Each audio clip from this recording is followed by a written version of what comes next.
okay, no problem.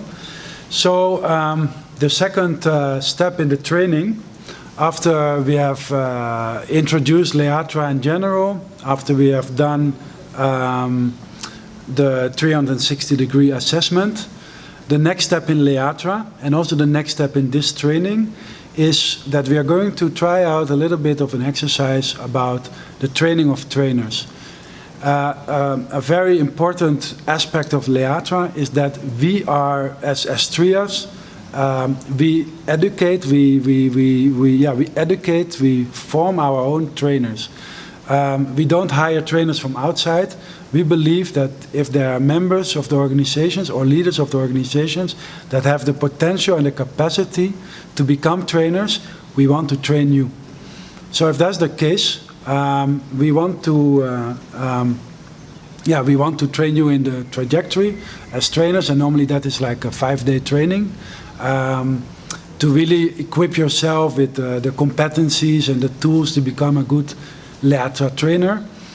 But for the purpose of this workshop, of course, we just want to highlight 1 or 2 aspects from that training of trainers so that you get an idea of what the training of trainers is all about.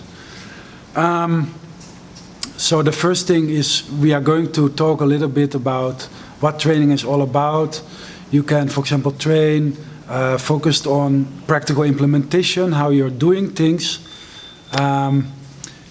You can train on knowledge, for example, so that you get a lot of knowledge, or you can also be trained on attitudinal change, that is really a change in the heart. Leatra is usually a change of the attitude, a change of the heart.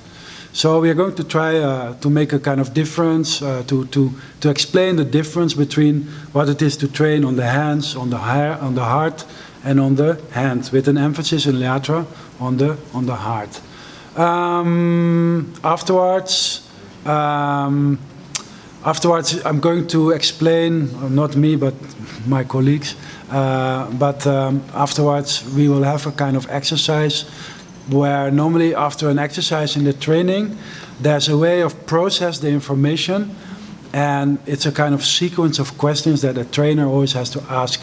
Starts with objective questions, going to reflective questions, interpretive questions, and decisional questions. It's a kind of sequence that in Leatra, in all the modules, we follow to process the information, to process the knowledge inside you. So that is another part that we are going to discuss in this short workshop. Hope I'm clear again.